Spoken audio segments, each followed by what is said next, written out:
Welcome to a Steeler Thoughts Chief Feelings film review. I'm Ajay and this week we're looking at the Chiefs' 30-27 victory in Carolina. Those of you that have been following along with our film reviews will notice that the format's a little different this week. In the past, we would go chronologically through the game and pick out plays to break down. This time, we'll jump around a lot more. We're kind of breaking down groups of plays together, kind of addressing specific narratives or storylines from the game. Let me know in the comments what you think about this new format, if you think we should continue this way or go back to how we were doing things before. As always, there will be chapters, so there are little sections if you scroll down on the YouTube video so you can go to the specific part of the video that you want to look at. Or if you want to see the whole thing, just follow along with us from here. Thanks to all of you who follow along on our YouTube channel here or that follow us on whatever podcasting app you use. We are the Steeler Thoughts Chief Feelings podcast. Or those of you who follow along on social media at STCF715 on Instagram, TikTok, and Twitter.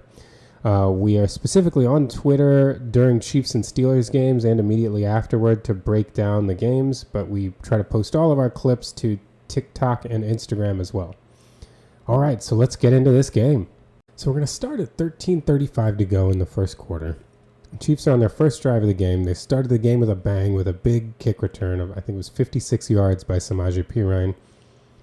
2 plays later, they find themselves at 3rd and 4 at the Panthers' 35-yard line. They come out here in 12 personnel. That's 1 running back, Ajay, and 2 tight ends. There's Noah Gray and Travis Kelce. And they've got 2 wide receivers over here on the left. This is Justin Watson and Xavier Worthy. The Chiefs are going to run a drive concept. So the idea in a drive concept is it's a 2-man concept, 1 guy on the outside and 1 guy on the inside. The outside guy runs a shallow cross, and the inside guy runs an in-cut like 10 to 12 yards down the field. And the point of this concept is to take linebackers and make them decide who to cover. And hopefully as they drive down on the shallow, you can hit the intermediate guy or vice versa. And what the receivers do on these routes is dependent on if it's man or zone. This concept works against both. So if it's zone coverage, they might sit in a hole as they come through and try to high-low defenders to make them make a decision. If it's man coverage, they just run through the entirety of the route. So this ends up being zone coverage. The Panthers will run cover 3. So they're going to have this safety in the middle of the field, and then their 2 corners are going to come back. And then everybody else is underneath here, 1, 2, 3 playing shallow zones.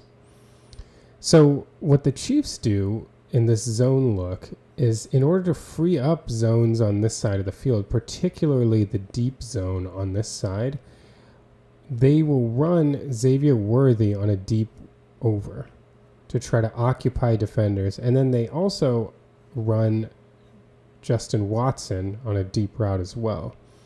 So what they end up trying to do is clear out all the defenders on this side looking at those deep routes, and then they're going to run this dagger concept in behind it to the places vacated by the deep routes, so the zones that get moved. So here you can see, and the big thing that helps this work is how much respect Xavier Worthy's speed gets.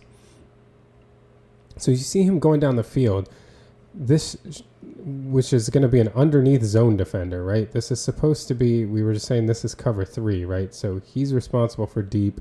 He's responsible for deep. The guy on the edge is responsible for deep. And everybody else is an underneath defender. But he sees Xavier Worthy screaming across, and the Panthers aren't willing to just let him run free. So look at who this underneath defender runs with him. The deep safety obviously runs with him. And the corner whose responsibility is on this side sees the over. All 3 of these guys run with Xavier Worthy to make sure he doesn't beat them deep. And then the outside guy, that is a deep guy, he runs with Justin Watson as he's going deep. So what ends up happening as the Chiefs come across on their drive, so here's Kelce underneath and here's Gray, is that everybody that would have or could potentially have been in this area of the field has gone, mainly this guy. And so they clear us out entirely. So when Gray comes over on his drive route, he's wide open. This is really great play design from Andy Reid to open up space for Gray coming across. Mahomes initially had some pressure around the right side. Jadeveon Clowney was coming around the edge, but he stepped up nicely into the pocket, and Jawan Taylor did enough to force Clowney around the edge so that there was room for Mahomes to step up. He steps up nicely. He finds Gray in the void, and this is a walk-in touchdown for Noah Gray. And one of the things that makes you think that this was probably the entire goal of the play, like they were running these routes to get Gray open, is watch Gray catches the ball right here, and look at Xavier Worthy right as Gray catches the ball. He immediately signals touchdown. Like he knows they got it. So it makes you feel like this was probably what they were trying to. I mean, this was clearly what Andy Reid was trying to do, but that Gray was the primary target, likely, because there's so much respect for his speed. His speed is going to bring this defender over, and there's just nobody to cover Noah Gray. This is a play design, easy touchdown for the Chiefs. Now you can see this from the end zone view. Mahomes initially looks like he's he's going straight down. He does take a peek over at Worthy right here. You can see him, his eyes a little bit over to the left. He does take a look over there to see what's going on. Then the pressure hits, so he steps up in the pocket. He sees Gray come open and just fires it over. And this is about as easy as they come. It was a big touchdown for the Chiefs on their opening drive. Went up 7-0 early. So I'd like to talk about the performance of the Chiefs' pass defense in this game. Many fans are understandably upset. You know, we consider Carolina's offense to not be a good offense. Their quarterback was benched this year and only got the starting job back when the backup Andy Dalton was injured in a car accident. So it was unsettling to Chiefs fans that Bryce Young threw for 260 some odd yards and a touchdown, and that the Panthers put up 27 points in a game that I think many expected the Chiefs defense to kind of keep a lid on Carolina through most of this game. So I went through a lot of the big passing plays by the Panthers in this game, so we can look at those in some detail and try to figure out if we can see a common thread into why were the Panthers so successful throwing the ball in this game, and what can we say about the Chiefs defense after this game. So we're going to start here on this first drive of the game from the Panthers. They're down 7-0, and they come out in a big set here. This is technically 12 personnel, one running back and two tight ends, but one of the tight ends is an offensive tackle. So this is a really big 12 personnel. This, really looks to the defense like you're going to run the ball. And you can see that the Chiefs have responded in kind, right? They've got three linebackers on the field. They're in their base personnel, and they've got their run defending team in. This isn't Tershawn Wharton. This is Mike Pennell, the big nose tackle. And then they've got Mike Dana, another, mainly run defender. I mean, he's a starting defensive end, so he'll be there on many pass downs too, but his best work is against the run. They've manned up on the two wide receivers over here. I believe this is David Moore and this is Xavier Leggett. And the Panthers are going to run Leggett on a deep over, and they're going to run Moore on a crosser behind him.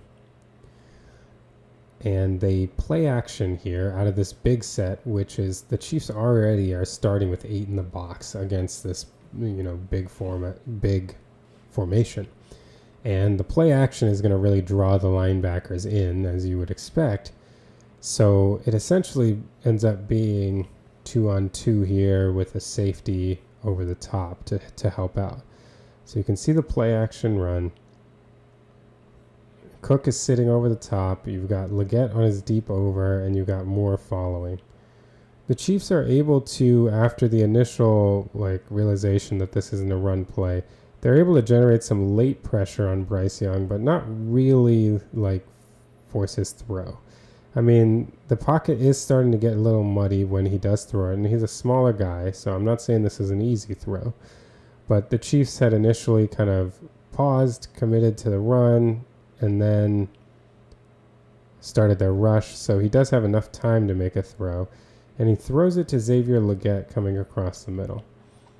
Now, Justin Reid has been much maligned by Chiefs fans for his coverage, but honestly, this coverage isn't like terrible. He's, half a step behind, and Xavier Legette is an incredibly athletic wide receiver, if you remember, drafted in the second round of the draft, but some people were saying the Chiefs should have considered him at the end of the first round. Very athletic wide receiver. Justin Reid's running with him, and he's just about half a step slow. And Legette completes this pass. All right, Legette makes the catch, and he gets a 34-yard gain. So let's see this again from the end zone view. Here's the play action. You can see the entire defense is flowing toward the run fake. And why wouldn't they? This is a huge jumbo formation, right? Young rolls out. He has time, and then the Chiefs start collapsing the pocket. But look at this throw. This throw is right on the button. He hits Legette perfectly in stride. And again, looking at Reid's coverage, like, he's right, he's definitely, this isn't like hip pocket coverage, but this isn't bad coverage either. I mean, this is a safety running with a very athletic wide receiver. And if Young hadn't hit him right in stride, there's a chance, if this ball was a little bit behind him, like even on his shoulder, Reid might have been able to get to this ball. And if the ball is a little out in front, then, Legette might not have been able to get to this ball. It's a perfect throw. So to me, I don't know that this is like this was terrible defense on this play. Like, this was a tough coverage assignment, a safety on one-on-one, and you can see why. They were in a jumbo formation, and you're trying to stop the run. The Panthers kind of get everything out of the run. That's their first mentality as an offense. And the quarterback made a great throw right on time. Great offense is going to beat great defense. And if you have one gripe with this play, it could be that it would be nice if Justin Reid could have, instead of half a step behind him, been right in his hip pocket. But again, there's a reason why Xavier Legette is considered such a great prospect in the draft, right? He's incredibly athletic. So I don't know that I can come out of this play thinking that there's something majorly wrong with the Chiefs defense. Like, this was a good play by the Panthers. It was a great throw by Bryce Young, and they completed a first down. So let's move on. Let's check out some other plays. So the next play we're going to look at is a 3rd-and-1 play on the Panthers' second drive. So at this point, it's 10-3 Kansas City, and the Panthers have a 3rd-and-1 on their own 39-yard line. So they line up here in 11 personnel. So they've got one running back, and they've got one tight end. The Chiefs respond to that by coming out in their nickel. So they've got 1, 2, 3, 4, 5 defensive backs on the field right here. So this is how they counter. There's one running back, one tight end. And the Panthers run a really nice play here. So what they're going to do is they're going to bring Jatavion Sanders in motion, and then they're going to fake a run action over behind him. So it looks like Sanders is a lead blocker. So watch this initially. See how this run action is looking? It looks like you've got the tight end leading the way over here, and you're going to hand it off to the running back who's going to follow his lead blocker. Remember, it's 3rd-and-1. So this looks like a situation where it's like this is what you got. And so the Chiefs respond as if they're defending the run. So they see the play action, look at Bolton come in, and the pass concept coming off of this from the Panthers is they're going to have Sanders come out and leak out into the flat, and then they've got opposing slants crossing each other across the field. And then the kicker is they have Adam Thielen lined up tight here. He is going to act like he's blocking and then run a leak concept, come out very late, and then come across the field and up. And so the other part of this to note is the Chiefs' coverage, because as you may note, Adam Thielen pops wide open, and he ends up getting a huge gain on this play. And then the question is, what happened here? How did this happen? So what it looks like the Chiefs are doing is it looks like they are manned up. So they've got Najee Johnson on Leggett. They've got Shamari Connor on Adam Thielen. McDuffie's over here on Brown. And Justin Reid is responsible for Jatavion Sanders. And as Sanders comes in motion, you can see Reid running with him, and then Cook starts signaling to Reid, hey, I got him, you stay. So whatever Cook's responsibility was going to be on that play, probably a zone responsibility, he's passing that off to Reid, and he's saying, I got this. Well, at the snap, Thielen's blocking, and so Shamari Connor then kind of takes on his block and then moves over to try to rush the passer as his man is blocking. However, once Connor gets past Thielen leaks out. Reid was on his way over when he got told by Cook to wait, like take his zone, and then he immediately sees the run action, so he comes up and then realizes it's play action, and so he drops back to try to find work. But he's not going to be anywhere near a leaking Adam Thielen when he comes out. The guy who's supposed to guard him, Shamari Connor, was blitzing because he thought Adam Thielen was staying in the block. And so there's just nobody left to guard Thielen, and he just waltzes forward for a huge gain. Now let's see it here from the end zone view, so you can see, again, how much they make this look like a run. They time the snap so that it looks like Jatavion Sanders is coming out, and he's got Hubbard coming out behind him, and Thielen's in here blocking. So this looks like a run play, so you can see Justin Reid coming up. But ultimately, it's a play action. Reid tries to wheel back and get into his zone. Connor here is rushing the passer, not realizing that his man, Thielen, is breaking out and running a leak, and he's just wide open. This is another play that, to me, I'm not really sure that I would take the point from this that the Chiefs defense played badly.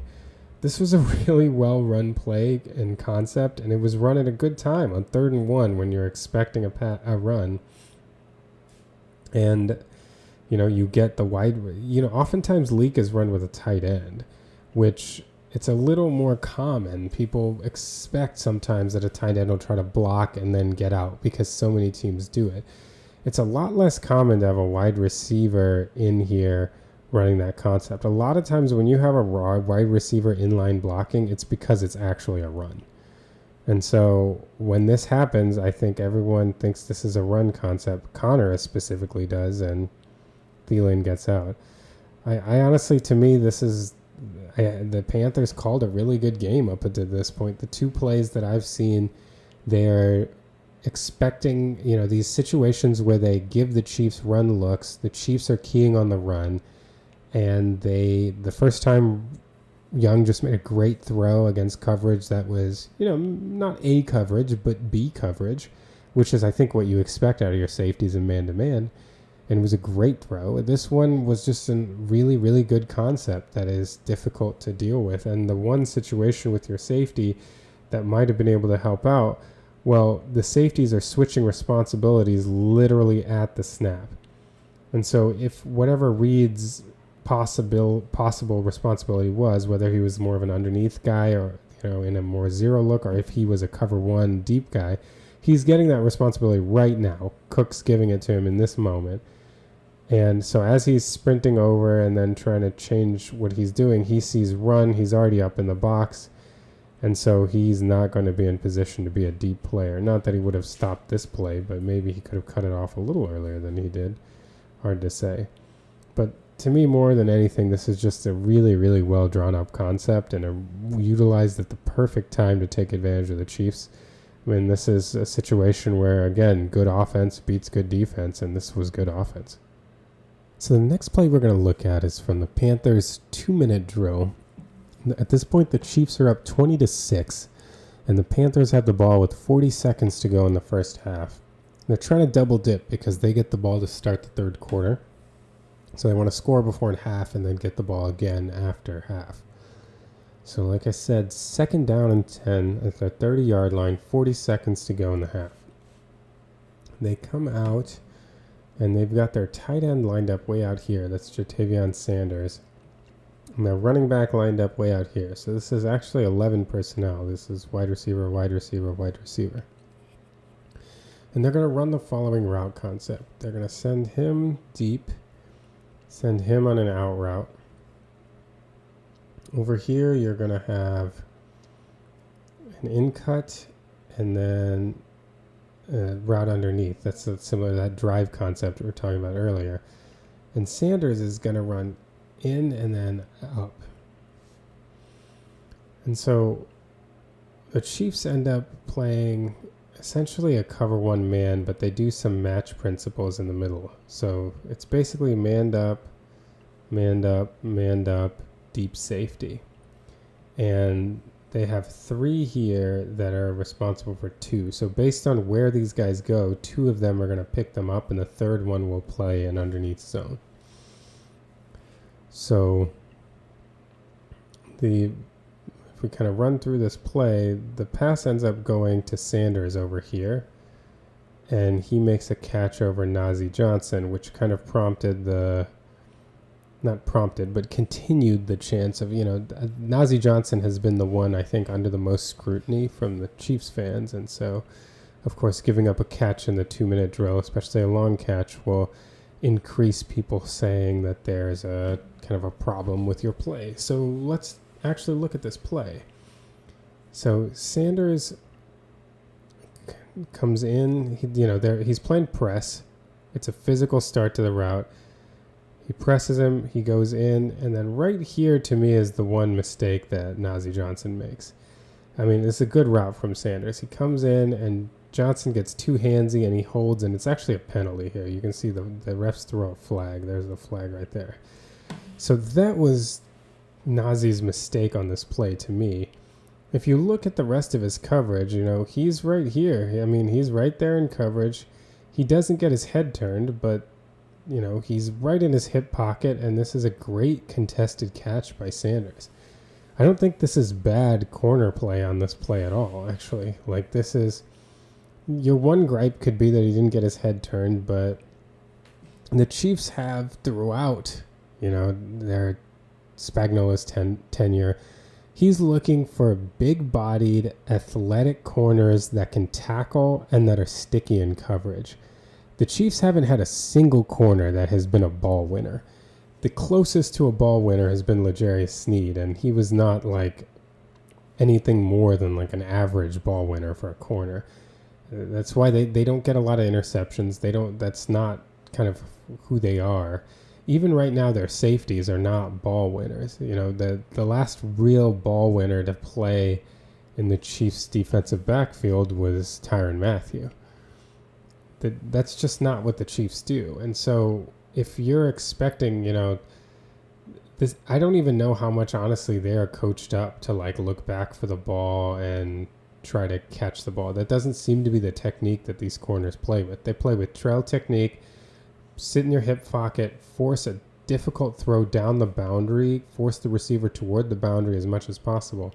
I mean, this is really good coverage. This is tight coverage. This is a great catch. And I said it on Twitter during this game, and I really believe it. I really am getting 2018 Charvarius Ward vibes from Najee Johnson. When Charvarius Ward started with the Chiefs, he started very late in the season. It was a late game against Seattle when he was brought in. And, early in Ward's tenure, even into 2019, he was a really handsy, physical corner who learned to stick with receivers over time, but drew a lot of holding penalties early on. This is where I think Najee Johnson is in his development. You know, he didn't play his first year. His second year, he missed entirely because of a torn ACL. This is his third year, and right when he got the starting job, when Jalen Watson was hurt, he got concussed in his first game. He's still learning the ropes here, and I think that a lot of fans are giving up on him too soon. I think he's going to be a good corner. He's just learning the ropes, and he's got some of these traits. I think one of the things that he's got to fix is he's been falling down a lot on different coverages throughout this year, which was not a problem in this game for him, actually. I thought he actually played a really good game, which we'll get to more of the narrative as we go forward, but this was one example. I mean, this is really good coverage. The problem was his penalty at the beginning. This is definitely a defensive holding. He got beat initially on the route, and he held to stay in of it. And that was a problem that Ward had initially, too, and the Chiefs got that cleaned up. I think they will here, too. But I don't know that this is a play where I look at this and was like, whoa, Najee Johnson got burned. I mean, he played good coverage, and you know what? Again, Jatavian Sanders, great tight end in college. Like, I think he's going to be a great tight end in the NFL. Athletic guy, made a great play. If there's one thing you could say the Chiefs did wrong in coverage besides the hold from Johnson, is Bolton and Reid lost something in communication, and they ended up leaving David Moore wide open. So right here, like I said, this is clearly some kind of match combination where these three have to sort out that two of them are going to take these two. And what happens is once Connor sees them both go inside, I think he's basically like, well, that's them two now. They're going to have to figure this out. And so Connor's kind of off the hook here. But if you notice, both Bolton and Reid drive on Thielen's route. They both come to Thielen's route up, and then look, Moore's wide open right behind. And Reid notices and starts sprinting over in that direction. But by this point, Bryce is throwing it over to Sanders. But that's the one thing that really went wrong on this play, is that these two both jump right here and leave him wide open. One of them was supposed to stay back with Moore. One was supposed to go up with Thielen. In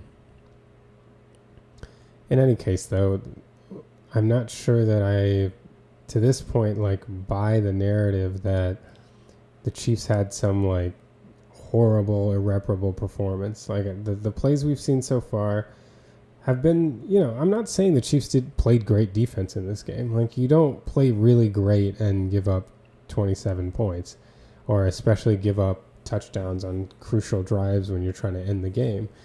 But at the same time, I don't think that this is some, like, sign of a poor defensive performance, or this is going to be part of a narrative to come. I think that the Chiefs to this point, have played fine defense. They've played against, you know, we've seen two passing concepts that were really good in run situations. And this time we've seen a guy just go up and make a play in tight coverage. So let's keep moving, though. Let's look at some more plays. This play I want to look at comes from 14:35 to go in the third quarter. The Panthers are now down 20-9. They kicked a field goal at the end of the first half, and they got the ball to start the third quarter. So they've got a 2nd and 12.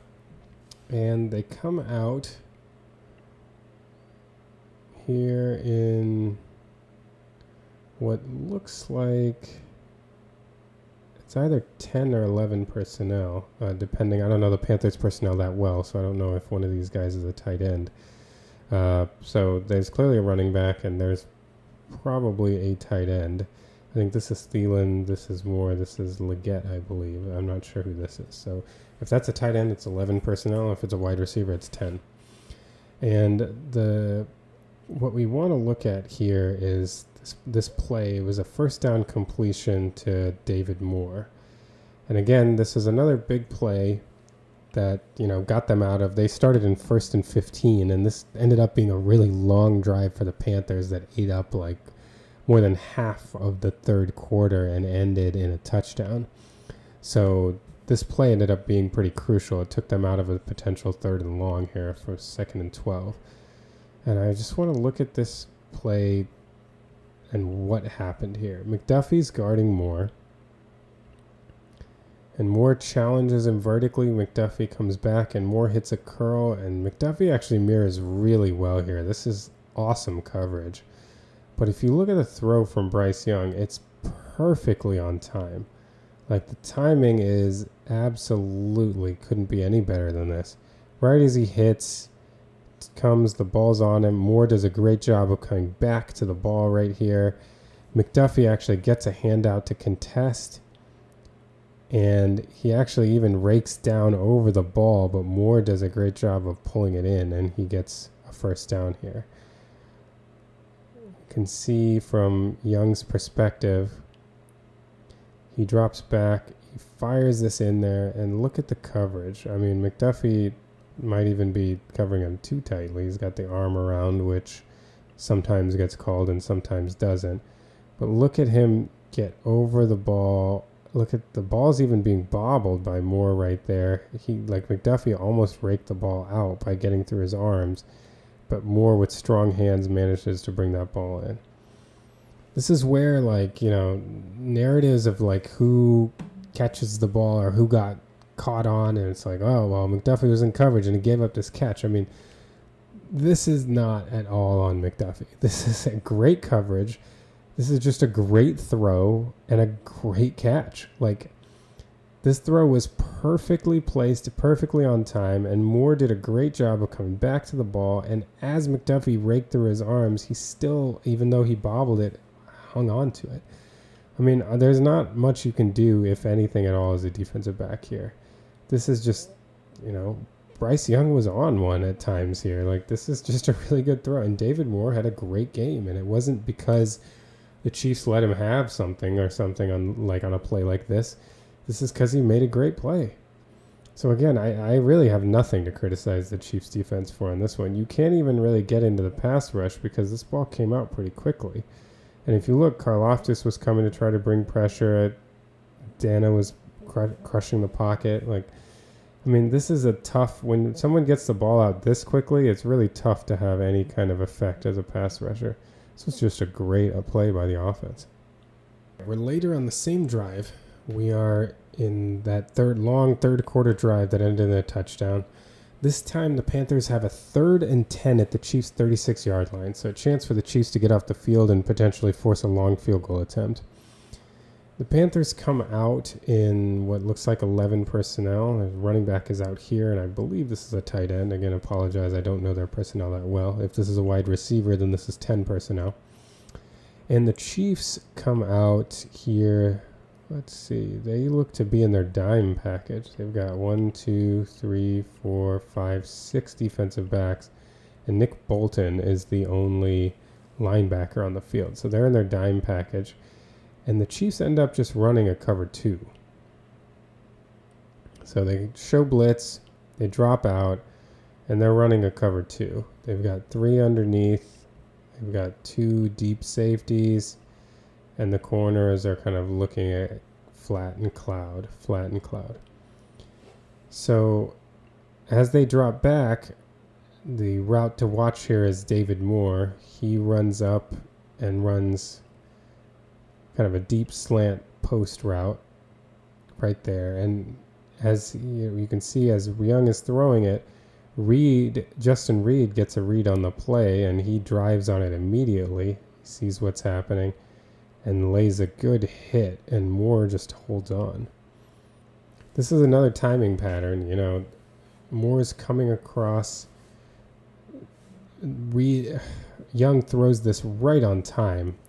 And Reid sees it. It's not that Reid doesn't react. Reid sees this. The one real unfortunate thing for Justin Reid is I feel like David Moore jumped to a pretty good height here, because if he had jumped higher than this, then Reid can come underneath his legs and flip him over with the hit, which makes it a little harder to come to the ground with the ball. And if he doesn't jump as high, then Justin Reid can hit him right in the back and maybe pop the ball out with a hit. It just so happens that he jumps at a height that Justin Reid gets him in the thighs, but doesn't completely undercut him with the hit. He still looks like he hits the ground pretty hard, and he holds on through this. But again, this isn't a blown coverage or a big mistake by the Chiefs defense. They've got the routes accounted for. And Reid drives on it on time and gets there right after the ball gets there. And David Moore hangs on. And I think one of the reasons why, even though Reid drove on it, he got there after the ball got there is because this is a perfectly timed throw from Bryce Young. This is right on time. Again, good offense beats good defense, and this is good offense. I know it sounds like excuses are like lazy to say, but it's Bryce Young played a really good game here. And if you look at these individual plays, I'm not seeing a ton of mistakes by the defense or big issues that the defense did wrong that led to these plays. Like, part of it is just Bryce Young and David Moore really being on the same page and making really good plays in this game. All right, we now are down to 6:26 to go in the third quarter. We're still on that long third quarter drive. So the Chiefs haven't even gotten the ball yet. And the Panthers have a 2nd and goal at the 1 yard line. If you'll recall, the Chiefs actually got them to 4th and 1 at the 2, and Chuba Hubbard ran it. Mike Dana actually hit him before the line of scrimmage, and Hubbard unfortunately landed on Dana and was able to roll for the first down. I do wonder, had Dana not been like lying on his back as he tried to make that tackle, if Hubbard had hit down, I'm not sure that he would have made the first down. So this was a hard scrap drive. This is the 15th play of the drive, I believe, at this point. And they've got a 2nd and goal here. And so at this point, it's still 20-9 Chiefs. So what the Panthers end up doing, they run David Moore slant again off of fake like zone read action. So here they're going to fake the zone read to try to get everybody, including the underneath people, to come up. And then Young just fires this in on a slant. Perfectly placed ball. Again, like, look at the coverage from McDuffie right here. McDuffie is right on his shoulder. And anywhere, if this ball is thrown anywhere except out here, look at how far out in front, but it's still in Moore's reach. If it's thrown anywhere else, McDuffie is going to get a hand on it. Look at his hand extending all the way out to here. And if he throws it any farther, this is an incomplete pass. But Young put this right on the money. And you want to see it in real time to see how fast it is. Right there. He just shoots it right there, and Moore kind of almost like stabs it with his hand to go out and grab it. This is, again, a really great throw and catch. I don't know that it is fair. In fact, I would say it's clearly unfair to expect Trent McDuffie to do anything more in this play. Like, this is excellent coverage. It's just a really good throw and catch. Again, Young takes the snap. This run action is very important to draw up anybody who could be waiting underneath. And look at that throw. I mean, how do you defend that throw? This is perfect. This is right on time. Look at the extension there that Moore has to make to get it, just to make sure this throw is completely out of McDuffie's reach. That's a perfect throw. And a perfect throw is going to beat your defense. Like, that's, again, some of these really major completions that they've had to this point have been really good throws from Bryce Young. I really, watching this tape, I really believe more. He had a really good game against the Chiefs. All right, let's see the next one. So on this last play of our evaluation of the Chiefs' pass defense, we are now on the Panthers' finals drive of the game. They're down 27-19, and they got a 1st and 10 at the Chiefs' 29-yard line with about 1:55 to go in the game. So they're looking here to try to get a touchdown and 2-point conversion to tie this game before, basically on their last drive, their last shot to try to get back in this game down 8. And so the route to watch here, they're in 11 personnel again, 1 running back, 1 tight end. And the Chiefs, again, are in their dime. So they've got 3, 4, 5, 6 defensive backs. And the Chiefs, essentially, they just play cover 1 man. They got Cook get the deep zone, Reid come down underneath. Everybody else is manned up. And you want to watch Thielen run a corner route on Shamari Connor here.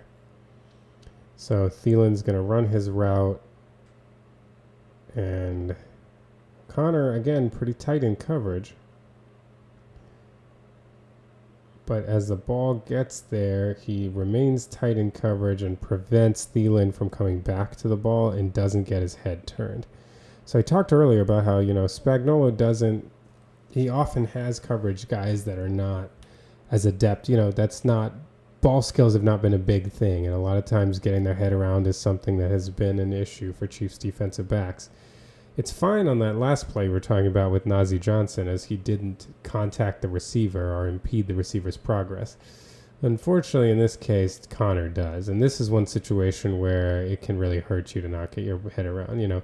If you're able to be under control and not contact the receiver, then, playing in his hip pocket and making a difficult throw over you is one thing. But if you're not, then you have to make an attempt to play the ball if there's going to be any contact whatsoever. And Connor was not able to do that, so he gets called for pass interference here. And we can see it up a little bit closer here. He's got tight coverage. He just fails at the end here at the point where the ball comes in. He doesn't allow Thielen to come back to the ball. And if there's any contact in that situation where your head's not turned, they're going to call pass interference every time. So this play ended up letting the Panthers down to the 1 yard line, and they were able to punch it in. And then after a failed try, but there was an unnecessary roughness call on Justin Reid, they ended up converting and tying the game at 27. So in this review then, we see, this play was clearly a coverage mistake by Shamari Connor. So that's one mistake. We talked earlier about Najee Johnson having a holding penalty, but his coverage was good. So that is, there was a mistake on that play, but it wasn't what caused the completion.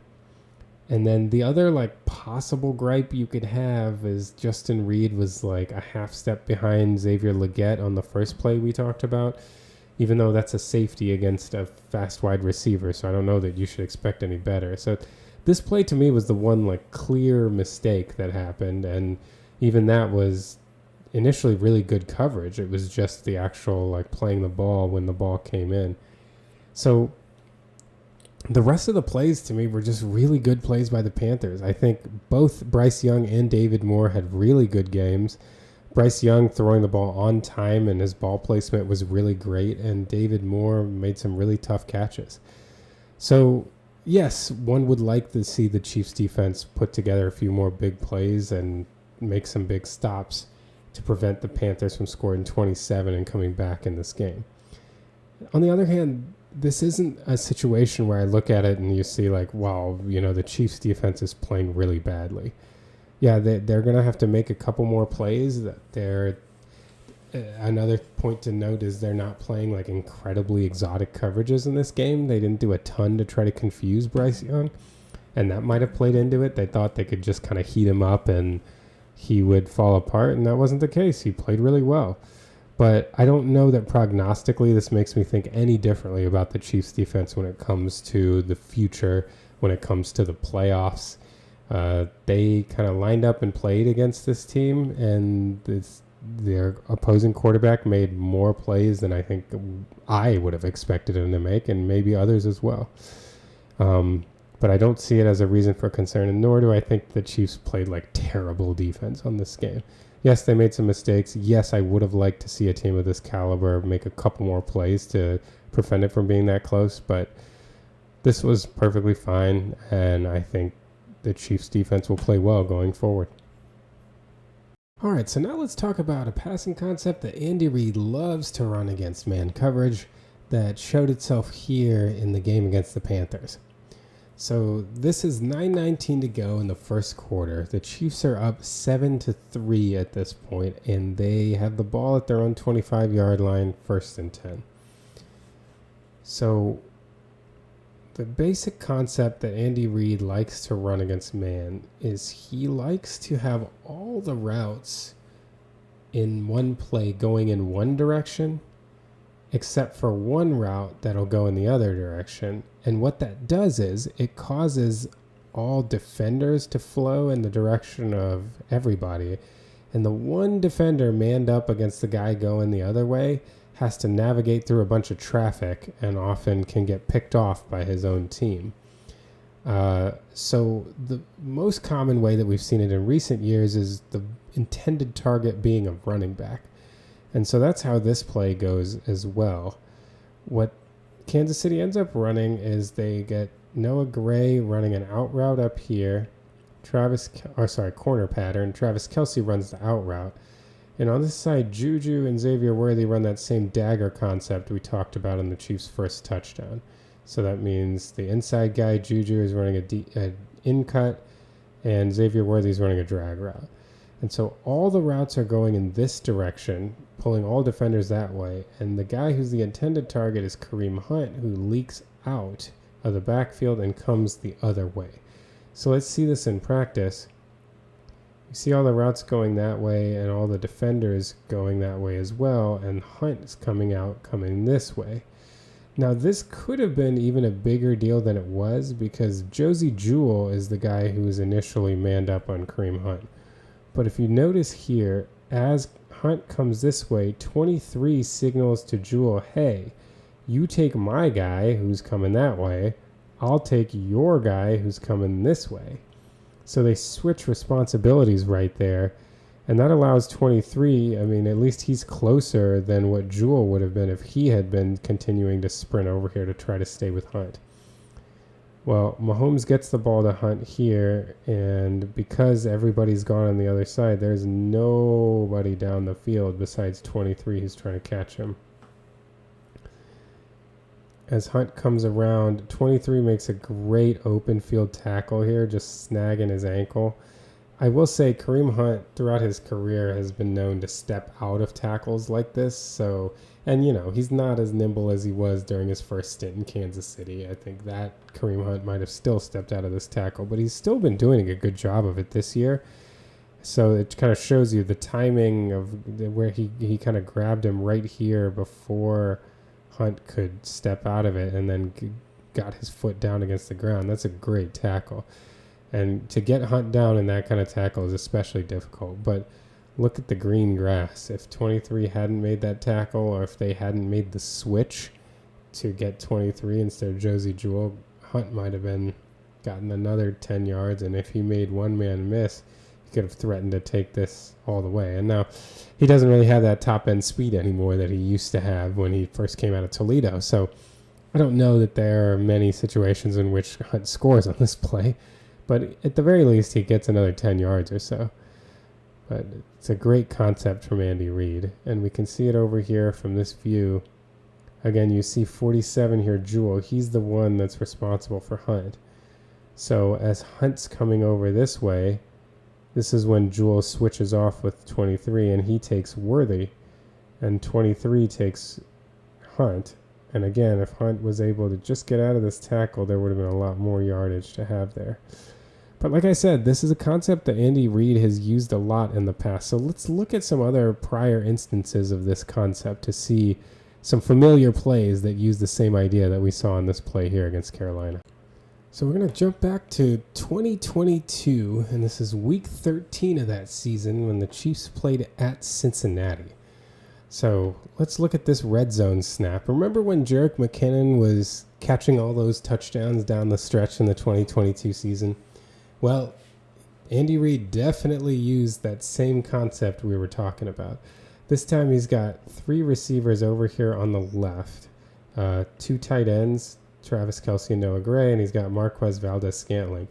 And he's going to send all of them over toward the right side of the field. At the same time, he's going to send Jerick McKinnon over to the left, and his defender is going to have to contend with all of these guys coming over to this side of the field. So let's watch it. So you can see here's McKinnon's defender. Here's everybody coming across in his path. And McKinnon gets a nice release out to the left and scores an easy touchdown. The same concept that we saw to that pass to Hunt. Now let's see it again. Here's McKinnon going left. You can see his man right here. And at the same time, you see all these guys coming toward the right. Again, you need man coverage for this concept to work, so Andy specifically tries to call it in situations where he's anticipating man, and you get a touchdown there. We stay in 2022 and we go down to week 17 when the Chiefs were hosting the Broncos. The Chiefs are in the red zone, and they actually run the same concept with the same personnel as from the Bengals game. They just flip the sides of the field. So they're going to have Gray, Kelsey, and Valdez-Scantling coming this way, and McKinnon's going to leak out that way. To make matters even worse for the Broncos, they are blitzing on this play and don't even have anyone accounting for McKinnon. So you can see as we run this play, Josie Jewell blitzes, and they end up sending a total of 6, actually. So who is their extra linebacker? Everybody's down on the line, so it's hard to tell if this is a linebacker as well. But they sent 6, so that means they've got 1, 2, 3, 4, 5 in coverage. And they have no person out there that's accounting for McKinnon at all, as you can see McKinnon releasing. Unless they were going to drop this guy in coverage. It's kind of hard to tell if he just saw what was happening and dropped. But McKinnon comes out, releases. Again, you got the same concept of all these guys bringing their men over to the other side of the field.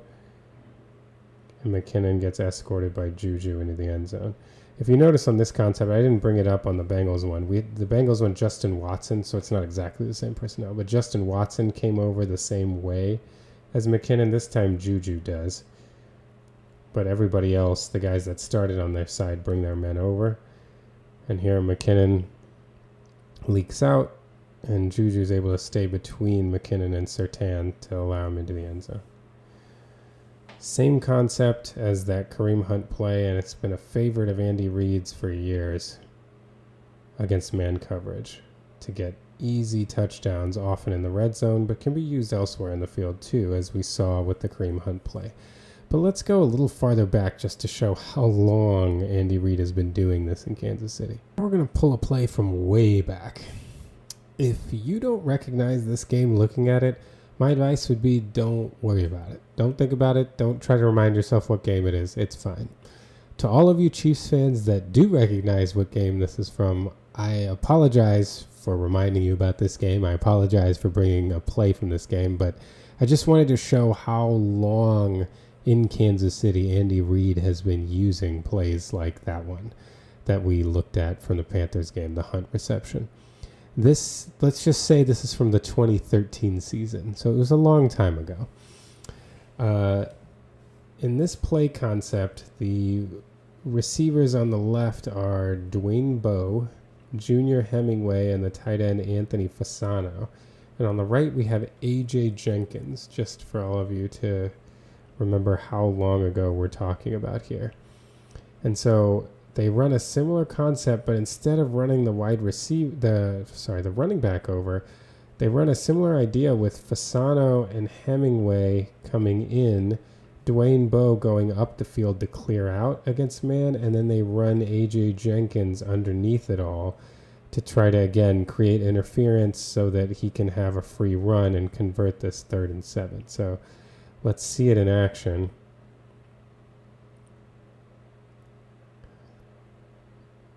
So everybody, you got clear outs underneath, or on the left side.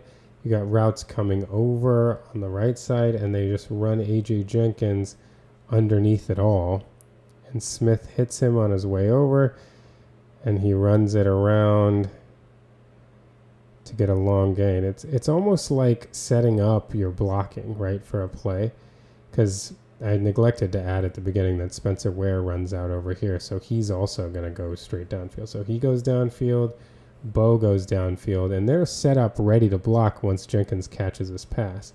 And Fasano and Hemingway come over to try to create a natural pick and draw defense in this direction, and they have AJ Green run underneath. So it's the same idea of running people over one direction.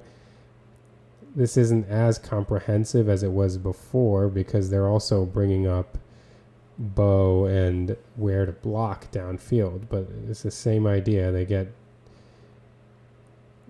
Jenkins free, and then they have blocking downfield. This ends up being, I think, a 27-yard gain on 3rd and 7.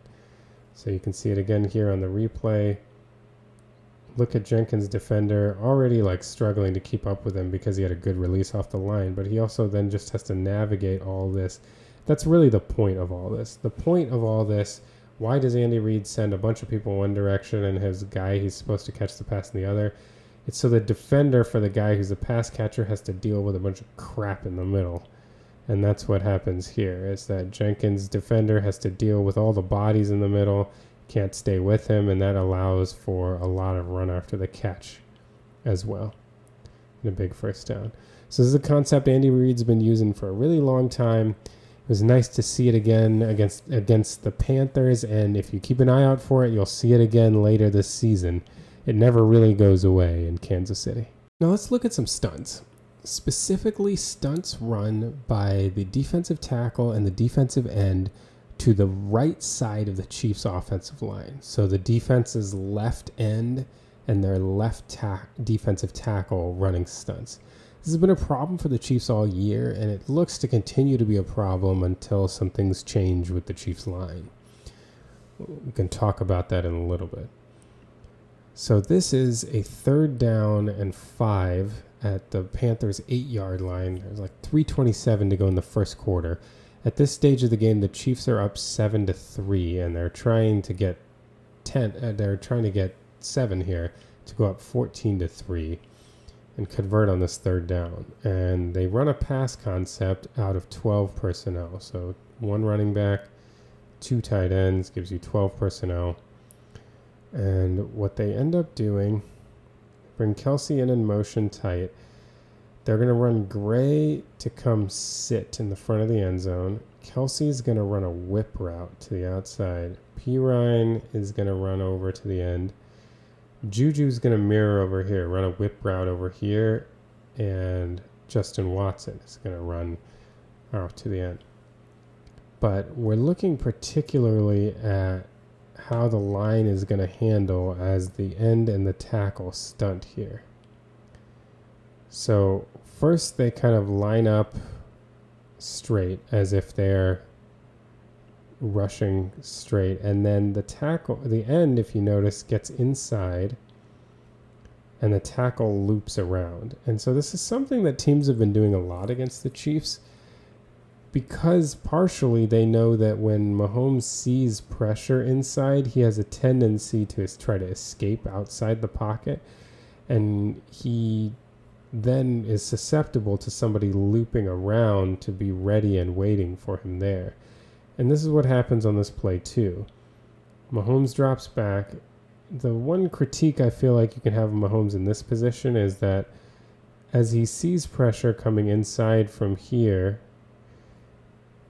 he's got still a pretty good pocket to step up and through. If he wanted to escape like through the B gap on the left side, there's a lot less traffic over there. His eyes are over to the right though, which is he's probably looking for Kelsey, which is probably why he's drifting to the right side too, and he ends up drifting right into pressure. It's well and good that he's looking for Kelsey, because the way that Juju runs his whip route on the left side doesn't really help him get open. The defender's playing outside leverage. I think Juju would have been better served to come and just sit. Like the way that he comes back, he actually goes right back into his defender who's playing outside leverage. But anyway, Mahomes doesn't escape to his left through the B gap. He drifts to the right, probably because he's got eyes on Kelsey. And then he finds himself in the face of a defensive tackle. From this position, Mahomes actually does a pretty good job sneaking through inside the stunting tackle and coming up the field. But again, interestingly, he's clearly looking for something. Maybe he thinks that he can get Noah Gray breaking open somewhere. He's looking downfield, and he's got Josie Jewell who's going to come up and challenge him. At this point, his best bet to go somewhere like scramble or probably extend the play is to go over to his right, because there's a 2-on-2 with defenders over here. Maybe one of those defenders, if they were to come and commit, could be helpful. But instead, he comes up the field and runs right into Josie Jewell. I wonder what, I think he's clearly looking at something downfield, but if he were to stay in that direction, he could have bought a little bit more time. In any case, he gets tackled by Jewell after just a 1-yard gain, and the Chiefs end up having to settle for a field goal. So let's look again with focus on the stunt here.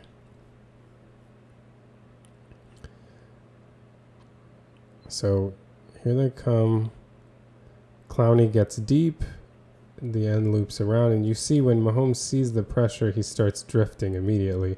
I think he knows that of course he knows that Kelsey's running that whip route, and I wonder if that's part of the reason he's trying to get out to mirror Kelsey's route right here. Because Kelsey does pop open on Horn right there. If this tackle's not there, this is a throw, and they probably get a first down. But Mahomes is navigating traffic, and just side note, look at Creed Humphrey get skinny real quick. Whoop, to let Mahomes go by. That's pretty good out of Creed. Just come out, whoop, and let him go, and then Mahomes can't go anywhere. So there are a couple reasons. Well, there's one big reason why the Chiefs are struggling with these stunts, and it was brought up by Mitch Schwartz, the former Chiefs right tackle. He's talking about how Jawaan Taylor sets for the pass the same way every time, and he takes a really deep set. And what that means is you get a gap here between him and Trey Smith, where if the end comes in as the initial low guy on the stunt, Trey Smith can't get back far enough to block him. So it makes it really, really hard then for the stunt to get picked up properly. Taking this kind of deep set, it gets you susceptible to this, and there's really not much the guard can do. The only way to protect against that is to take a more shallow set so that you're aligned. So then you can kind of pass things off between each other. If one lineman is way deeper than the other, the player that he is blocking can be the initial low person on the stunt, and nobody can do anything about it. And that really makes it impossible for him to get passed off, which makes this person have to follow him in. And when the looper comes around, it's more difficult to catch him as well. So I think that is the initial problem, the kind of deep sets that Taylor keeps taking. And so the only way for this not to be a problem is for Taylor is going to have to take shallower sets to allow for the stunts to be passed off properly. But let's get into some examples from earlier this season about how, kind of displaying how frequently these stunts have been a problem. So our first example is from the Chiefs' Monday Night Football victory over the Saints earlier this year. So in this situation, the Chiefs' right side of the line has to contend with Cam Jordan on the end. And watch again how Jawaan Taylor takes this pass set. Look how deep he gets. This is how he sets when he's pass protecting.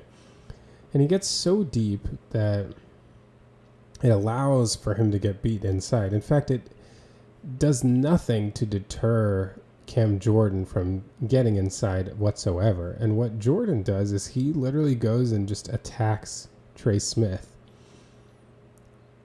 and just nails him there, which allows Trey Smith's guy, the end, to stunt around. And as they correctly predicted, a lot of times, and Mahomes is doing better with this as the year has gone on, but especially earlier in the year, as Mahomes sees and feels pressure to the inside, he would tend to bail to the outside. So sending this looping tackle around was perfect because Mahomes would often run himself right into that tackle's path. He was able to evade the pressure in this situation, but ultimately he was corralled for the sack. And so it's interesting here that the kind of dual problem, not only does Jawaan Taylor dropping off so much allow for a stunting end to get inside of him and behind Trey Smith so Trey Smith can't block him, It also just allows him to tee off on Trey Smith, and Taylor is doing nothing to protect against that. So that's another problem that the Chiefs get from this. Not only can, it allows the stunt to happen. There's no way to protect against the stunt when you're taking this deep of a set, but it also just kind of lets people tee off on Trey Smith. If you look, Cam Jordan doesn't seem to have any intention of rushing here. He's like setting a pick, essentially. And that'll be a lot harder to do if you're engaged with the right tackle. But when the right tackle is taking such a deep set, then he's free to go in there and do what he wants. And he sets the pick, essentially, to free the tackle coming around. So let's see it from the end zone view. You can see here, Taylor will drop back, and then Jordan has all the room to just come and hit Smith right there. Comes in, he's not trying to do anything other than just get in Trey Smith's way to allow the end to loop around. Now Mahomes, and they actually, very nicely, the linebacker here came in, I think this is Demario Davis, came in and provided an extra curtain of pressure coming around as well. So it was a nice rush plan from the Saints, but it all started with that tackle end stunt. Now this example is from a couple weeks after that Saints game. This is against the 49ers in San Francisco, week 7. This time, again, we're looking at the right side of the Chiefs offensive line, the left side of the defense, and we're looking at Leonard Floyd, the end, who's going to come in and start off the stunt. So here we go. Again, Jawaan Taylor has such a deep pass set here that Floyd is not deterred whatsoever from going right into Trey Smith, and he just knocks him flat. And Taylor actually picks up the looping tackle, but the problem is that Trey Smith has been taken down, and so as Mahomes tries to escape through the B gap, Leonard Floyd's able to get up and take Mahomes down for the sack. So again, we'll see it here, and the genesis of it all, the start is the really deep set that Jawaan Taylor takes. He gets so deep that he's not able to deter Leonard Floyd from just taking out Trey Smith entirely. And so while he is able to come back here, Trey Smith is not able to help out with Leonard Floyd, as Floyd is able to get up and sack Mahomes. So another situation where that ET stunt, the end coming in, then the tackle coming around, caused problems for the Chiefs' offensive line. And it's the same reasoning and the same issue that Taylor set so deep that he doesn't do anything to protect Trey Smith. And the end result is pressure on Patrick Mahomes, and in this case, another sack. Now this example comes from the Chiefs' Week 10 game against the Broncos. Again, we're looking at the right side of the Chiefs line here. And this one looks a little bit differently because they didn't do the action that we've been seeing in the last couple times where the end kind of comes in to spike Trey Smith.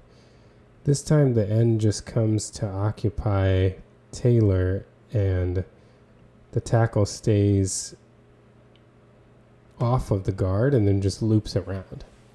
But again, it's a depth issue here, right? These things are impossible to pass off when one lineman gets significantly deeper than the other, because there's no way for Taylor to pass off to Trey Smith. He kind of plays at an island the way that he sets.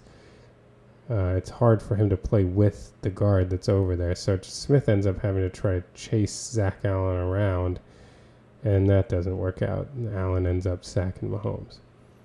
So in this case, it's more the initial depth that means that the engagement occurs with the end at a depth that's too far back for Trey Smith to then accept a pass off. So here, Smith is trying to work with Allen, but they can't switch off here. There's no way to switch because of their respective depths. And there's no way Trey Smith chasing Zach Allen around is not going to work. The other thing, too, is if Jawaan Taylor isn't so deep, Trey Smith can try to come behind him. But that's also not possible the way that Taylor sets. And in this case, he's kind of getting walked back as well a little bit. So Zach Allen's able to loop all the way around and sack Mahomes here. So this tackle and stunt has been a thorn in the Chiefs' side, particularly since Jawan Taylor's been the right tackle for this reason. So they'll have to figure some things out on that right side to help protect Mahomes in these situations and make sure that they can maintain the integrity of the pocket so he can find guys downfield. Because guys are starting to get open. I think this Chiefs passing game can really take off. They're just going to have to figure out what they're going to do about the stunts on the right side. We've got 13:27 to go in the second quarter, and the Chiefs have 1st and 10 at their own 44-yard line. At this point of the game, the Chiefs are up 10-6, trying to add to their lead. And they come out here in 13 personnel, which means they've got 1 running back and 3 tight ends. The 3 tight ends being Noah Gray, Travis Kelce, and Peyton Hendershot. They motion Hendershot in tight, and they run the following concept. They're going to get Xavier Worthy on a deep post. Noah Gray is going to come up and run a curl. Travis Kelce is going to have deep over underneath Worthy's post. Hendershot's going to block and then go out to the flat, and then Kareem Hunt is going to go out to the other flat. The Panthers essentially run what looks like a cover 3, but they've got the deep responsibilities with the safety. This safety gets the middle, and this corner gets deep on that side. And then everybody else is playing an underneath zone.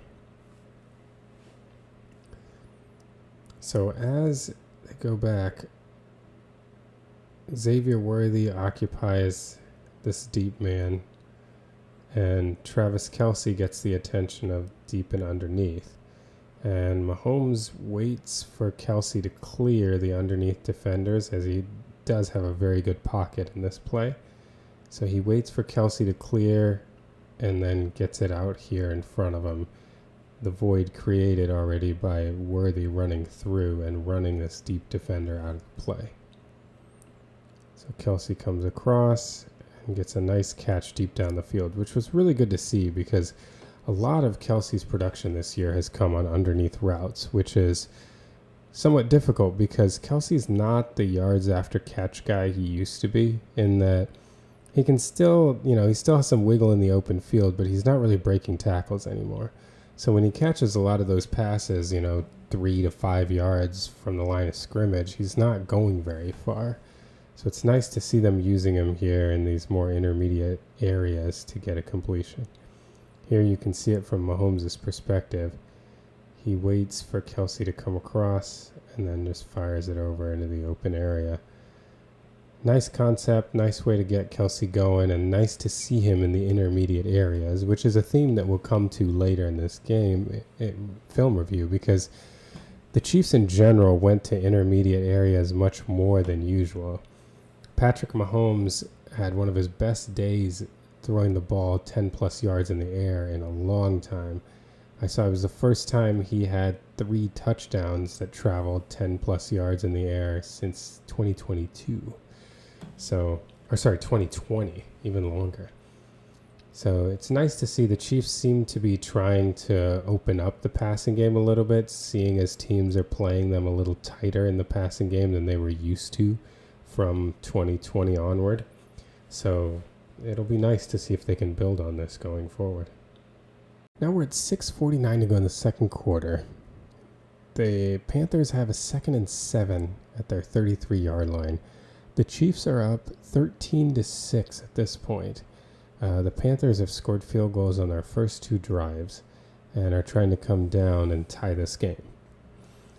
The Panthers come out in 12 personnel. They've got 1 running back, and they've got 2 tight ends lined up in the backfield. 2 wide receivers lined up out wide. And this 12 personnel answer, the Chiefs have 3 linebackers in and 4 defensive backs, so they are in their base.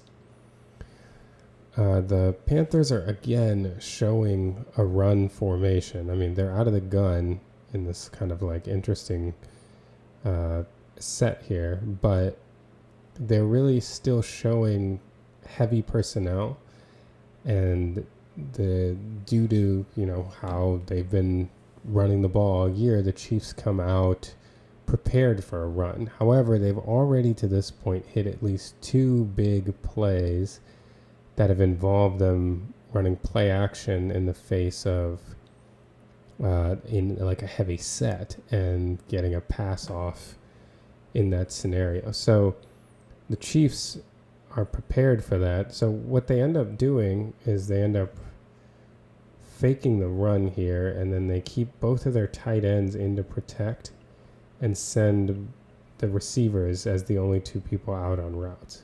And if you notice, the Chiefs linebackers kind of come up slightly, but they're not biting like they did earlier on play action. Especially Nick Bolton is very quick to get back and to help cover Thielen on the more underneath route. And Leggett also has a lot of attention paid to him over here. So Bryce Young hits the back of his drop, and he's got nothing at this point. That's the one downside, when you do these max protect plays out of trying to run shot plays out of a play action, when you only have 2 people out on a route, if they're covered, there's not a lot of scope to getting open. So as Bryce gets to the back of his drop, Mike Dana, who initially starts rushing a little bit to the outside shoulder of the tackle, now tries to come across the tackle's face.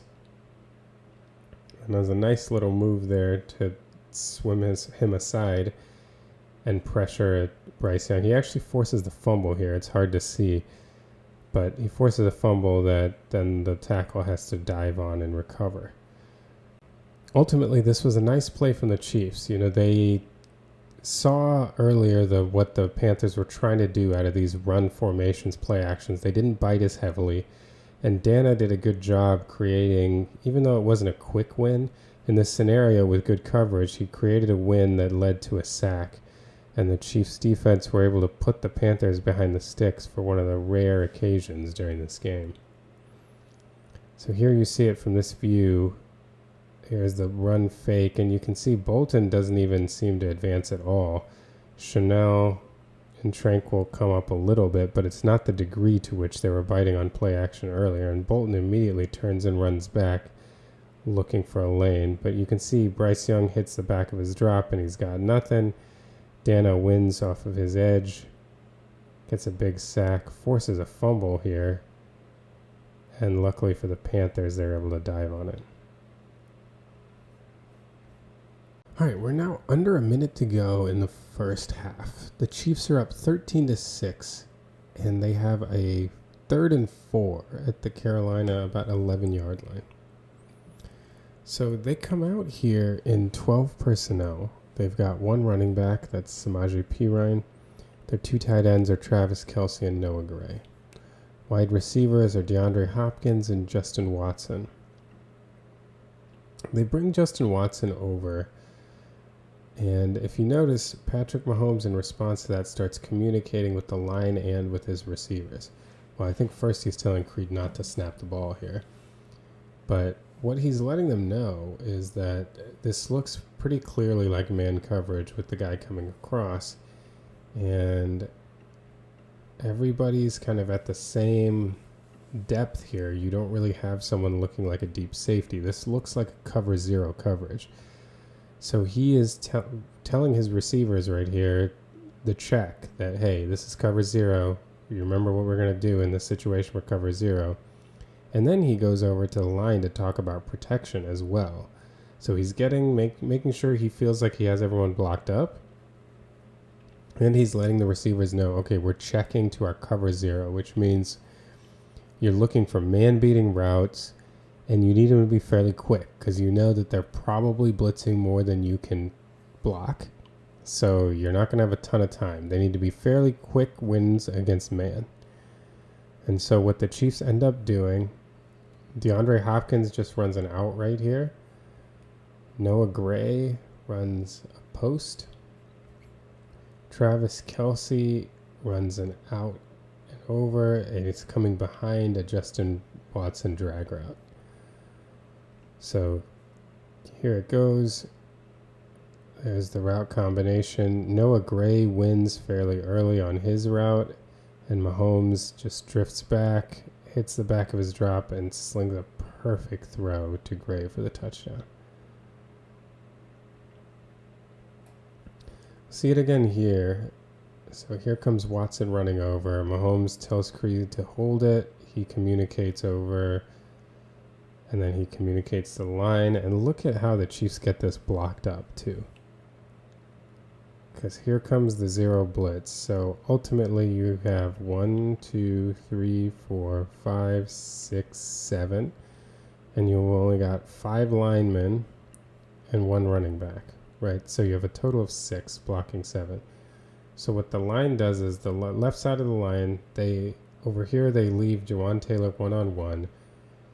The left side of the line slides left, and everybody tries to kind of take a man plus.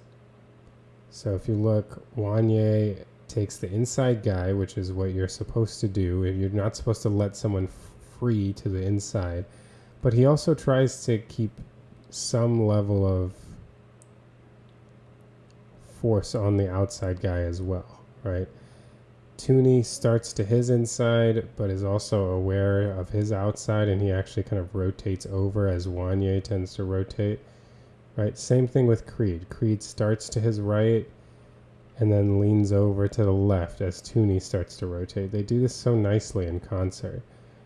And the kind of initial pressure, or the initial opposition to pressure, actually causes Josie Jewell to back off right here. He drops off. Trey Smith is then able to take care of him. P. Ryan comes in and gets the blitzer here. This is picked up so well. But really the left side of the line, I feel like, does such a great job. Each of them kind of taking what they say like a man and a half. Really, really well done. And look at this throw from Mahomes. Perfect throw. I think this play is really encouraging for another reason, and that is look at the trust this team has in Noah Gray. Right? This is a third down. They do a check to cover 0. You know you got to beat man, and you got to beat man fast. And their like big time route that's being run here is by Noah Gray, trying to get open in the end zone, and that's who Mahomes was looking for out of cover 0. So Noah Gray now, is really blossoming. This is his 5th year with the Chiefs, and it seems like things are really coming together for him. He's been getting open frequently. We actually mentioned it in the Bills game, how much he was getting open.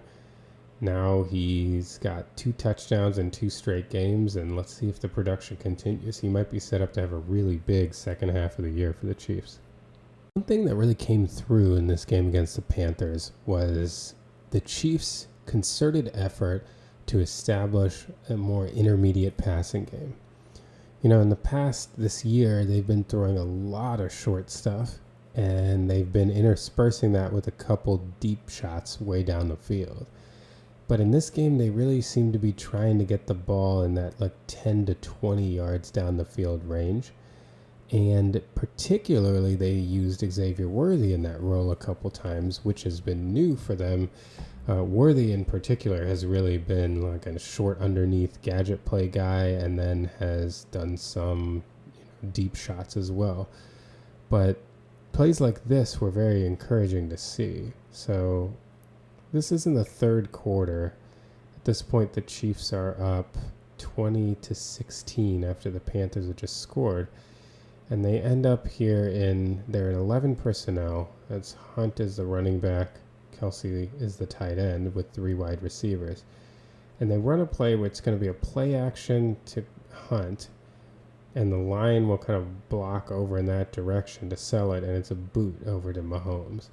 And he's got 3 routes that are coming over to the right. He's got the corner pattern to Justin Watson. He's got the out to Xavier Worthy. And then he's got the kind of drag route to Hopkins coming over backside. So Mahomes takes the snap. And look at Worthy. Defensively, you can see here they're running kind of a cover 3 shell. This is 3 deep. And then you've got underneath. And look at Worthy kind of press his guy forward, then make a nice cut, and Mahomes hits him there on the out route. I mean, this is like 19 yards past the line of scrimmage. This is great to see that they're trusting Worthy to run routes like this and get open in this area of the field, because they really need the ability to challenge at multiple levels. The problem that they've had, last year their issue was they were only underneath when they were challenging the defense. This year they've been able to throw some deep shots, although fairly inconsistently, to Worthy, but they still haven't challenged that intermediate area. That's where Hollywood Brown was supposed to help out a lot, and we were hoping Rashee Rice would grow in that area too. But seeing Worthy making a play like this is very encouraging. Now you can see it from Mahomes' perspective again. It's the play action to the left. He's got Hopkins coming over, occupying the underneath defenders on his drag. Watson is taking defenders deep, and Worthy just with a nice out route, nice catch, takes the hit. This is really good to see from him, and this is very encouraging from the Chiefs that overall they're developing this. We saw Kelsey with a nice intermediate level catch as well. Justin Watson has done a little bit of it this year, but to see Worthy getting involved is great, because then defenses really won't know what he's going to be doing. Now this time in the fourth quarter, no designed rollout, no play action, just straight from the shotgun. And this time Worthy is not playing against a zone. He's got man coverage, and he again just runs an out against off coverage, and Mahomes hits him on time. Look at him hit the back of his drop right here. Mahomes hit the back of his drop, fire it out. Easy completion to Worthy. And look how quickly Worthy wins here. He's so dangerous with his speed. He gets that respect and pulls it out quickly. That's an easy throwing window for Mahomes and a first down. I think the other thing to note here is Mahomes on this play doesn't wait for Kelsey. Kelsey's coming on the shallow route. I feel like a lot of times Kelsey would get the first look, but here he trusts Worthy. Worthy gets open quickly. Again, working that middle intermediate area of the field. It's really encouraging to see. I think Worthy might end up developing along that Rashee Rice timeline that, things looked a little rough to start the year at times, mainly because of timing things with Mahomes, and also I would argue a little inaccuracy from Mahomes in the deep area of the field. But it's nice to see that this is all coming together for Worthy, and I have high hopes for how this is going to expand as the year progresses. We're at 2:42 to go in the third quarter. The Chiefs are up 20-16, and they have a second and goal right around the Carolina 3 or 4 yard line. So they come out here in 11 personnel. Their one running back is Kareem Hunt. The tight end is Travis Kelsey. And they've got Justin Watson, DeAndre Hopkins, and Juju Smith-Schuster as the wide receivers. They're going to end up running the following route combination. They've got Watson. He runs a little deeper than that. He comes out into the end zone. Kelsey runs the shallower out. And Hopkins also actually runs an out, but if you notice, he'll kind of settle in a hole in the zone. And Juju runs across the back of the end zone with Hunt coming out.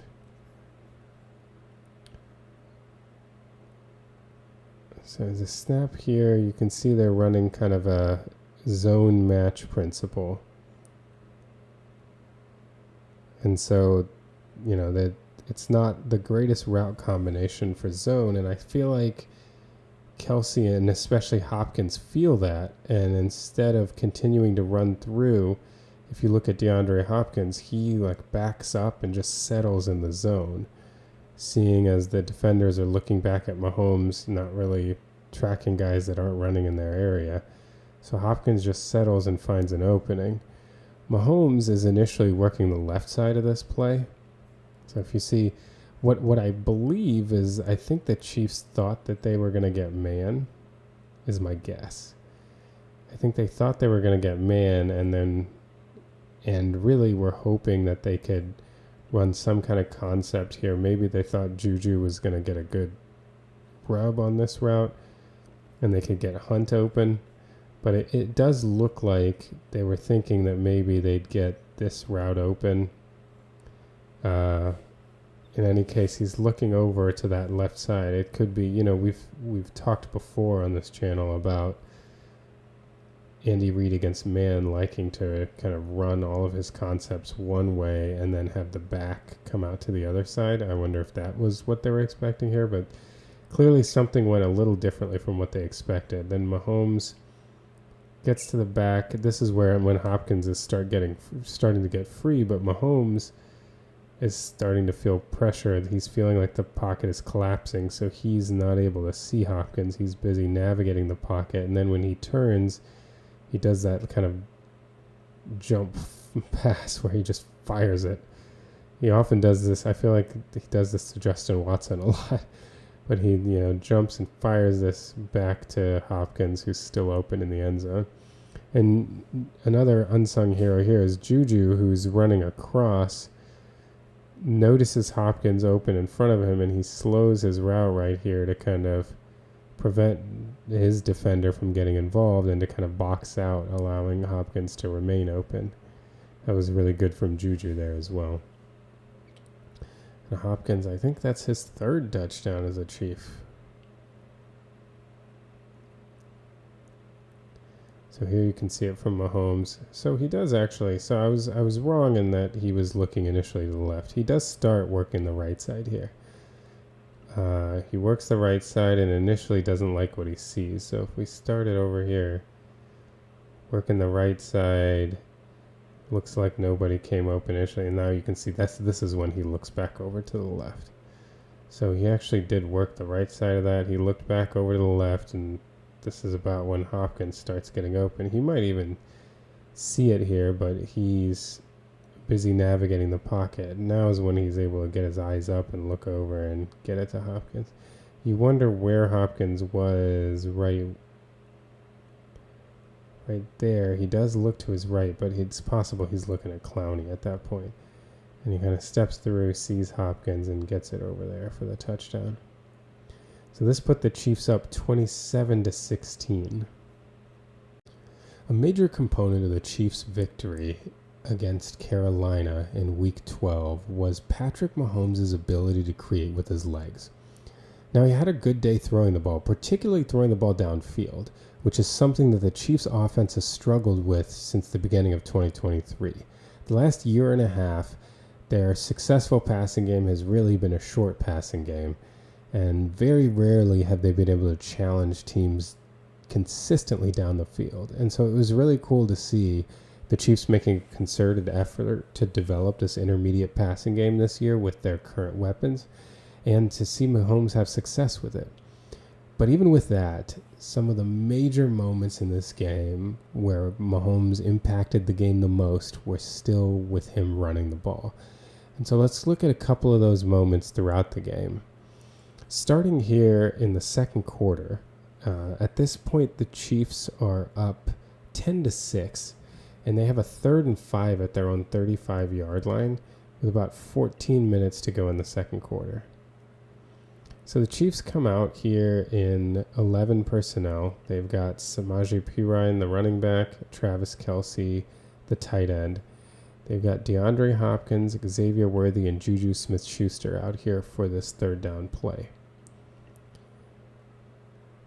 As the routes develop, so Juju Smith-Schuster runs a whip route. Worthy gets wide.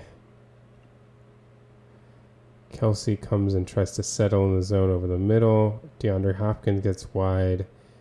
And Perine comes out through the A-gap and then comes out wide as well.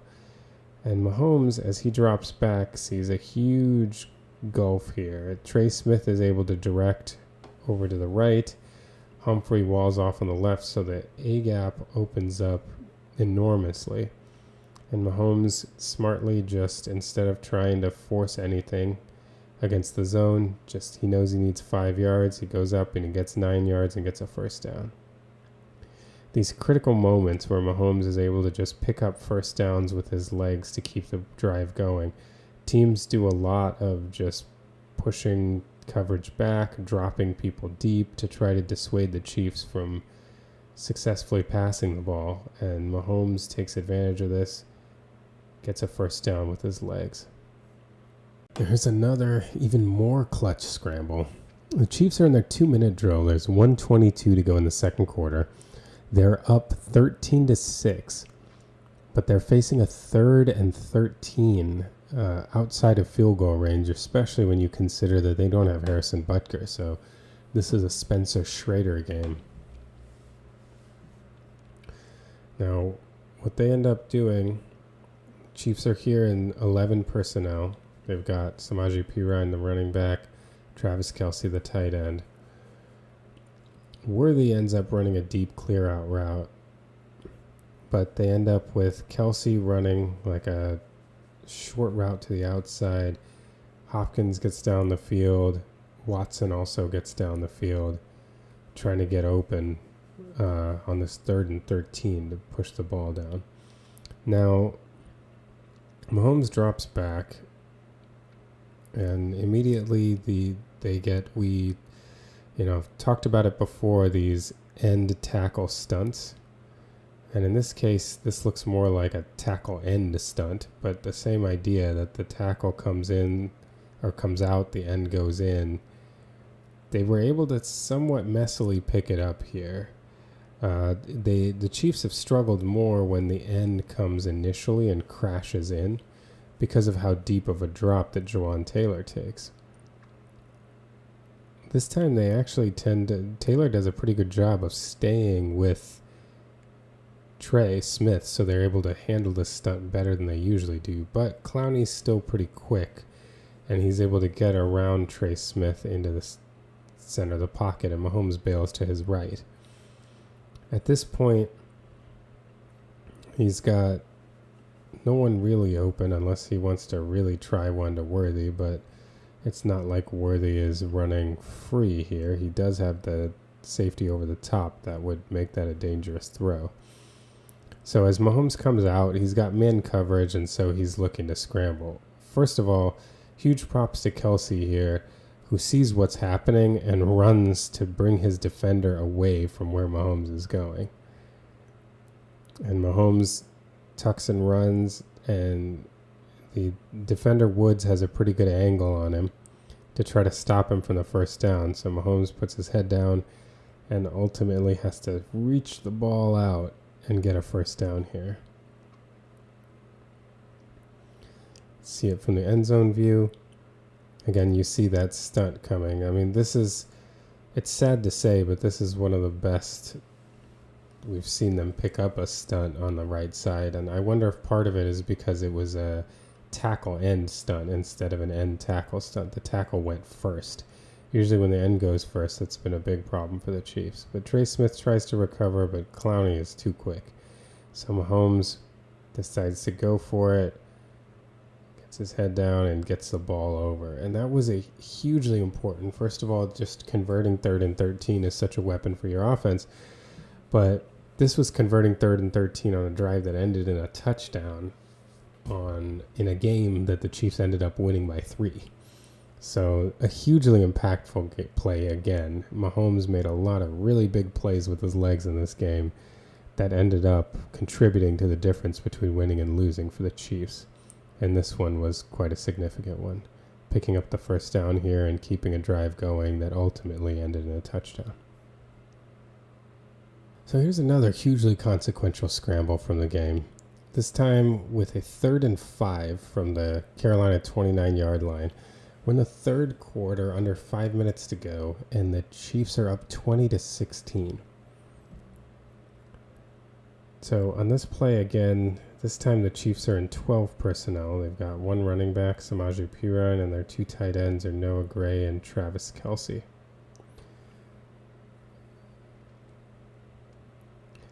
Here they run the following route combination. They got Gray going out, Kelce coming over the middle. They've got a drag from Juju and then a crosser coming the other way from Perine. But very early, before this play can really develop, Mahomes, as he hits the back of his drop, gets pressured. And again, it's Clowney coming inside. This time it's not a stunt. It's just that Jawaan Taylor gets beaten inside here. And because of that, Trey Smith tries to help, but Clowney's still breaking through. So Mahomes is flushed to his right. He has to get out. It's unfortunate because if he had had just a tick longer, he probably throws this to Juju, who will probably be able to get the first down right there. It's the only guy that really came open with an opportunity, but Mahomes got flushed off his spot so quickly, and unfortunately he got forced right away from where Juju was going. So again, he scrambles. This time he's not able to get the first down, but he gets it to 4th and basically inches. I don't know that he got as generous a spot as he should have, but he was essentially just in front of the first down marker. See it from this side.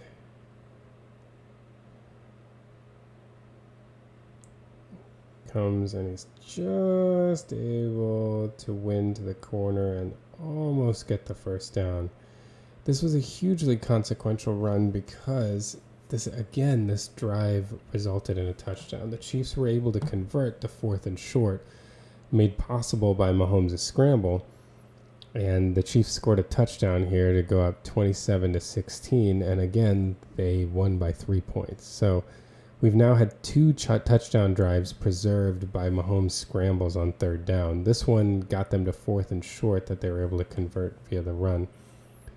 But 2 major plays there that allowed the Chiefs' offense to continue clicking in a game where it ended up being very close.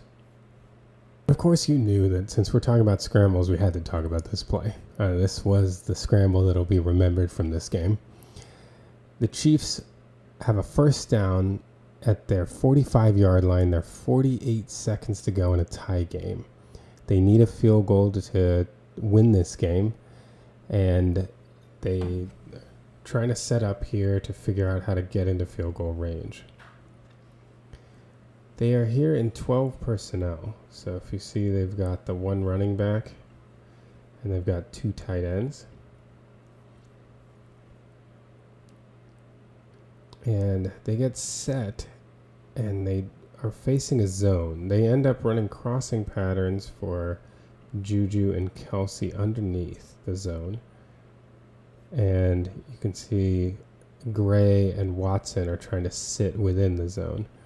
However, very early in this concept, when Mahomes hits the back of his drop, he feels pressure both from Wanye, who ends up on the left side. He ends up walling off, trying to get his guy down the arc, but he spins back. And then Taylor and Smith are allowing some pressure inside. Mahomes doesn't feel comfortable in the pocket, so he bails through the B gap here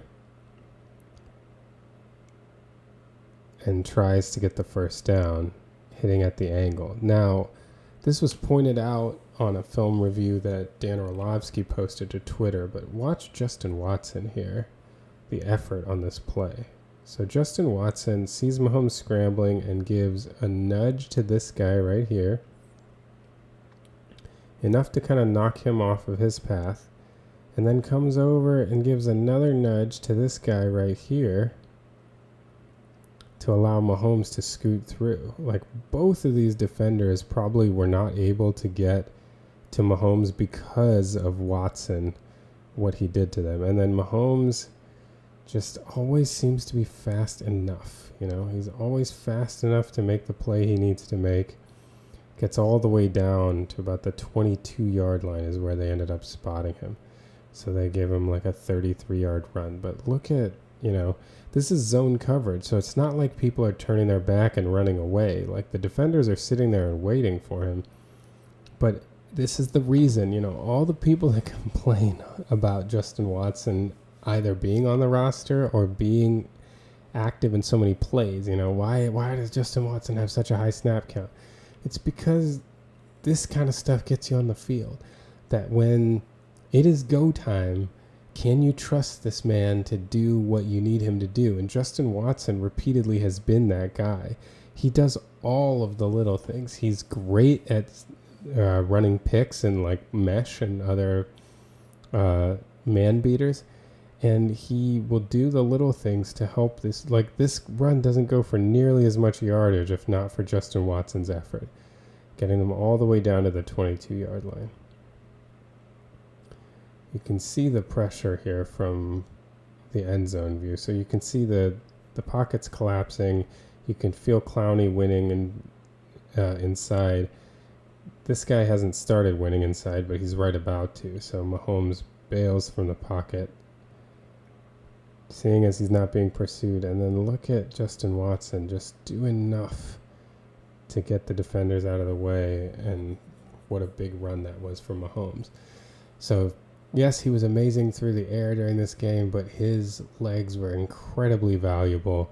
4 huge runs in very consequential moments that really contributed to points in this game, in a game when the Chiefs needed all the points they could get, ending up only winning by 3 due to this last run, setting them up in field goal range. Well, thanks to all of you that follow along on our YouTube channel. Hope you follow along wherever you download podcasts, the Steeler Thoughts and Chief Feelings podcast, or follow us on social media at STCF715. We're on Twitter, TikTok, and Instagram. On Twitter, we are active during Steelers and Chiefs games and immediately afterward discussing how the games go. And on all social media sites, we post clips of all the work we do. Thanks so much for all of you that follow along and engage. Until next time.